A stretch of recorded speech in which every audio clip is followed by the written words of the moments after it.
எப்படி இருக்கீங்க? Welcome back to my channel. என்னோட சேனல் நேம் சிம்பிளி திவ்யா. இப்போதான் என்னோட சேனலை ஃபஸ்ட் டைம் பார்க்குறீங்க அப்படின்னா மறக்காமல் சப்ஸ்கிரைப் பண்ணிக்கங்க. பக்கத்தில் இருக்கிற பெல் ஐக்கானை கிளிக் பண்ணிக்கோங்க. என்னோடய வீடியோஸ் எல்லாம் பிடிச்சிருந்தா லைக் பண்ணுங்கள், ஷேர் பண்ணுங்கள். இன்றைக்கி நம்ம வீடியோவில் என்ன பார்க்க போகிறோம் அப்படின்னா, ஒரு சிறுதானிய சாப்பாடு தக்காளி குழம்பு செய்ய போகிறோம். அது சிறுதானியம் என்ன அப்படின்னா சாமை அரிசியில் செய்ய போகிறோம். அது கூட தக்காளி குழம்பு ஒரு டிஃப்ரெண்ட்டான காம்பினேஷனாக இருக்கும். டெய்லி அரிசி சாப்பாடே சாப்பிட்றதுக்கு ஒரு டிஃப்ரெண்ட்டாக இருக்கும் அப்படிங்கிறதுக்காக நான் சாமை அரிசியில் நான் செய்ய போகிறேன். இப்போ நான் சாமை அரிசியில் நான் எப்படி செய்யணும் அப்படிங்கிறத நான் சொல்லிக்கிறேன். ஃபஸ்ட்டு 1 கப் சாமை அரிசி எடுத்துக்கோங்க. ஃபஸ்ட்டு நல்லா களைஞ்சு அந்த தூசி மண் அந்த மாதிரி நிறைய இருக்கும். நீங்கள் எந்த அரிசி எடுத்துட்டாலும் சரி, வரகு எடுத்துட்டாலும் சரி, தெனை, சாமை, இது எந்த சிறுதானியம் எடுத்தாலும் ஃபஸ்ட்டு நல்லா கழிஞ்சிட்டு ஒரு அரை மணி நேரம் ஊற வச்சுங்க. அப்போ தான் சாப்பாடு நல்லா சாஃப்டாக நல்லாயிருக்கும், சாப்பிட்றதுக்கும் நல்லாயிருக்கும். நான் நல்லா ஒரு அரை மணி நேரம் ஊற வச்சு எடுத்துட்டேன். அதுக்கு 2 கப் தண்ணி. இப்போ எந்த கப்பில் நீங்கள் எடுத்தாலும் சரி, உங்கள் வீட்டில் எந்த கப் நார்மலான கப் அரிசி பருப்பு அந்த மாதிரி எதில் அளக்குறீங்களோ எதில் வேணால் நீங்கள் போடலாம். அதில் 1 கப் சாமை அரிசி எடுத்துக்கோங்க. அதில் ஒரு அரை மணி நேரம் ஊற வச்சுட்டு 2 விசில் விடணும். அதே கப்பில் எந்த கப்பில் அரிசி எடுத்தீங்களோ அதே கப்பில் 2 கப் தண்ணி நீங்கள் சேர்த்திங்கன்னா போதும். ஆனால் கண்டிப்பாக ஒரு அரை மணி நேரம் ஊறணும். 2 கப்புங்கிறது 2.5 கப்பாகவே நீங்கள் சேர்த்துக்கலாம். ஃபஸ்ட்டு செஞ்சு பாருங்கள். ஒவ்வொரு இதில் ஒவ்வொரு அரிசி வேறுபடும். எனக்கு வந்து 2 கப் தண்ணி தேவைப்பட்டுச்சு. நீங்கள் ஃபஸ்ட்டு 2 கப் செஞ்சு பாருங்கள். கொஞ்சம் ட்ரையாக நீங்கள் ஃபீல் பண்ணீங்க அப்படின்னா 2.5 கப் சேர்த்திக்குங்க. இன்றைக்கி ஃபஸ்ட்டு நம்ம தக்காளி குழம்பு எப்படி செய்கிறது அப்படிங்கிறத பார்க்கலாம். ரொம்ப நல்லாயிருக்கும். இந்த ரெண்டு டிஷ்ஷுமே நல்லாயிருக்கும். காம்பினேஷனும் ரொம்ப சூப்பராக இருக்கும். செஞ்சு பார்த்துட்டு எனக்கு கமெண்ட்டில் சொல்லுங்கள். என்னோடய வீடியோ பிடிச்சிருந்தா கண்டிப்பாக லைக் பண்ணுங்கள், சப்ஸ்கிரைப் பண்ணுங்க.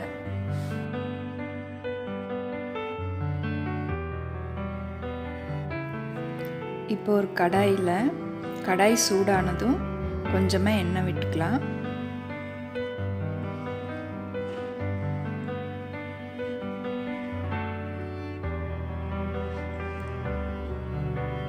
எண்ணெய் சூடானதும் 10-15 சின்ன வெங்காயம் நான் 2ஆக கட் பண்ணி போட்டிருக்கேன்.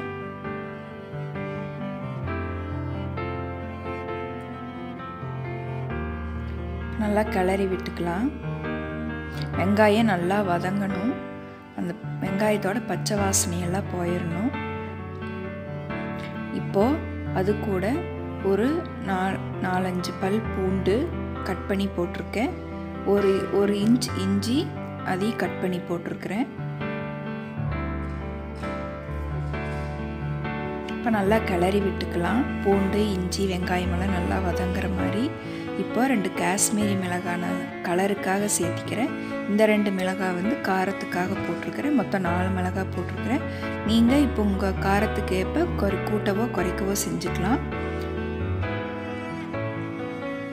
இப்போ நல்லா வதங்கிருச்சு லைட்டாக.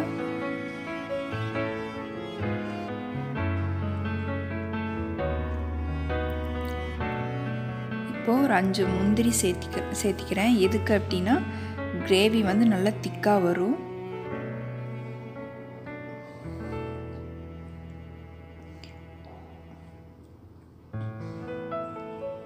நல்லா வதங்கிருச்சு. இப்போது ஒரு 20 மிளகு சேர்த்துக்கிறேன். நீங்கள் முந்திரிக்கு பதிலாக கடலை கூட சேர்த்திக்கலாம், பொட்டுக்கடலை சேர்த்திக்கலாம். நல்லா கிரேவி திக்காக வரும். இப்போ நல்லா வதங்கிருச்சு. இப்போது ஒரு 1/2 டீஸ்பூன் சீரகம்,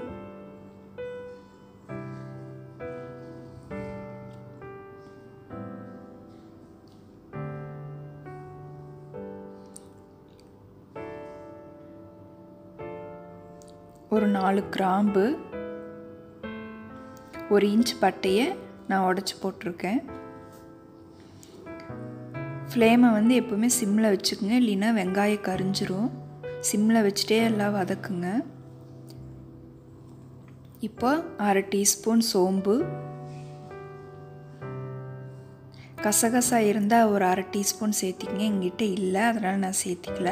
அது சேர்த்திங்கன்னா இன்னும் நல்லா மணமாக நல்லாயிருக்கும் குழம்பு.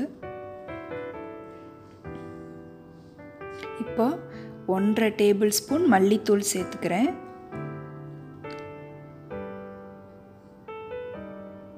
நல்லா கிளறி விட்டுக்கலாம். இந்த வெங்காயம் அதெல்லாம் வந்து இந்த பொடியோடு நல்லா பிரண்டு வர மாதிரி நல்லா கிளறி விட்டுக்குங்க.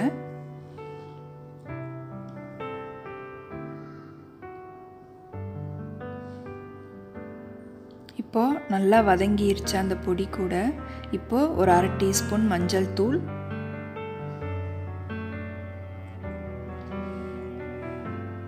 அந்த பொடி போட்டதுக்கப்புறம் 2 நிமிஷம் நல்லா கிளறி விடுங்க. இல்லைன்னா அந்த தனியாத்தூள் ஸ்மெல் அடிக்கும், பச்சை வாசனை அடிக்கும். அதனால் நல்லா கிளறி விட்டு நல்லா வதக்கி எடுத்துக்கலாம். இப்போது ஒரு கைப்பிடி அளவு திருவின தேங்காய் எடுத்துக்கிறேன்.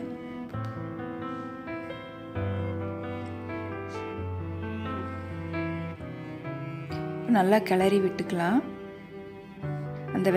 அந்த தேங்காயோட ஈரப்பதம் போகிற அளவுக்கு நல்லா வதக்கி விட்டுக்குங்க.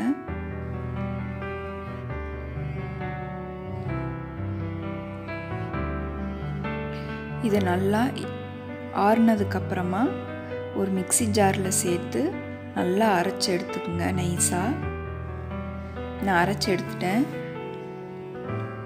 இந்த அளவுக்கு நல்லா நைஸாக அரைச்சி எடுத்துக்குங்க. இப்போது அதே கடாயில் கொஞ்சமாக எண்ணெய் விட்டு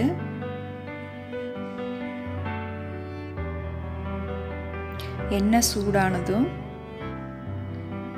ஒரு 3 தக்காளி, ஒரு பெரிய சைஸ் 3 தக்காளி நல்லா கனிஞ்ச பழமாக எடுத்துட்டேன், கட் பண்ணி போட்டிருக்கிறேன். நல்லா கனிஞ்ச பழமாக எடுத்துட்டிங்கன்னா சீக்கிரம் வதங்கிரும், டேஸ்ட்டும் நல்லாயிருக்கும்.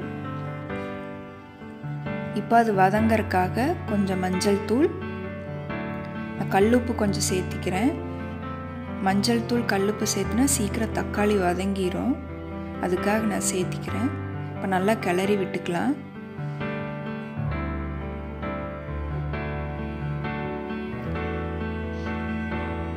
இப்போ நல்லா ஓரளவுக்கு நல்லா வதங்கிருச்சு. நல்லா வதங்கினதுக்கப்புறமா ஆறுனதுக்கப்புறம் அந்த அரைச்சி வச்ச மசாலா கூட சேர்த்து இந்த தக்காளியும் சேர்த்து நல்லா அரைச்சி எடுத்துக்கலாம். இப்போது அதே கடாயில் கொஞ்சமாக எண்ணெய் விட்டு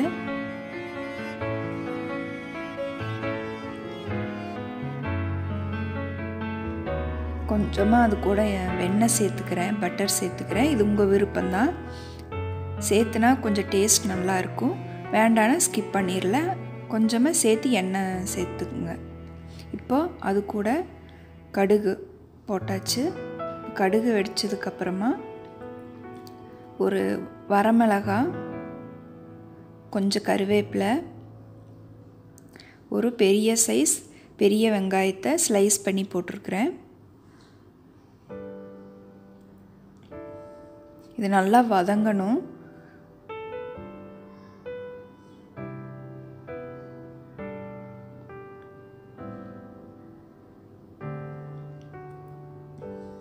வதங்கறதுக்காக நான் கொஞ்சம் மஞ்சள் தூள் சேர்த்து வதக்கிக்கிறேன்.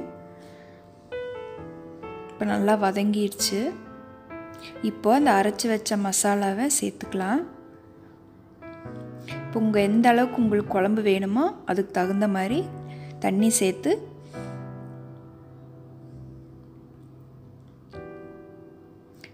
கொஞ்சமாக கல்லுப்பு, ஏற்கனவே நான் உப்பு சேர்த்துருக்குறோம், அதுக்கு தகுந்த மாதிரி நீங்கள் சேர்த்துக்குங்க. இப்போ நல்லா கிளறி விட்டுக்கலாம். நான் இந்த கன்சிஸ்டன்சி வேணுங்கிறதுக்காக தண்ணி சேர்த்துக்கிறேன். நீங்கள் இன்னும் கொஞ்சம் தண்ணியாக வேணும் அப்படின்னு இன்னும் கொஞ்சம் தண்ணி சேர்த்துக்கலாம்.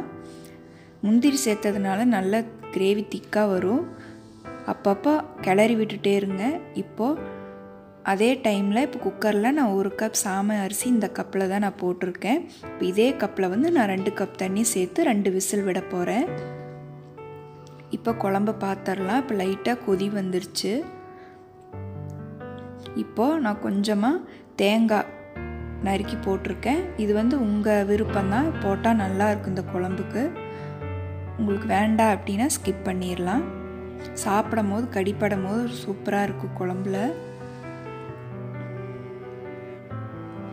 இப்போ நல்லா கிரேவி திக்காக ஆரம்பிக்குது முந்திரி போட்டதுனால. இப்போ நல்லா கொதிக்க ஆரம்பிக்குது.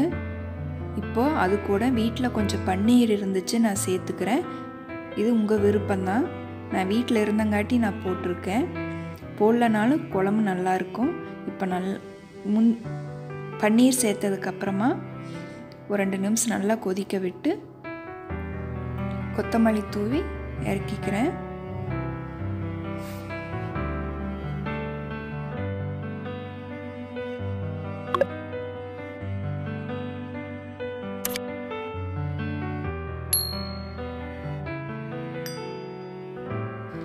இப்போது தக்காளி குழம்பு சாமை சாப்பாடு ரெடி ஆயிடுச்சு. நான் போய் சாப்பிட போகிறேன். நீங்களும் செஞ்சு பாருங்கள். இது ஒரு டிஃப்ரெண்ட்டான காம்பினேஷனாக இருக்கும். உடம்புக்கு ரொம்ப நல்லது. இந்த மாதிரி சிறுதானிய சாப்பாடெல்லாம் வாரத்தில் ஒரு நாள் சேர்த்துக்குங்க. உங்கள் குழந்தைங்களுக்கெல்லாம் கொடுங்க. என்னோடய வீடியோ உங்களுக்கு பிடிச்சிருந்தது அப்படின்னா லைக் பண்ணுங்கள், ஷேர் பண்ணுங்கள், என்னோடய சேனலை சப்ஸ்கிரைப் பண்ணுங்கள். நீங்களும் செஞ்சு பார்த்துட்டு கமெண்ட் பாக்ஸில் கமெண்ட் பண்ணுங்கள். இவ்வளோ நேரம் உங்கள் டைமை வேஸ்ட் பண்ணி என்னோடய வீடியோ பார்த்ததுக்கு ரொம்ப ரொம்ப ரொம்ப தேங்க்ஸ். தேங்க்யூ. பாய்.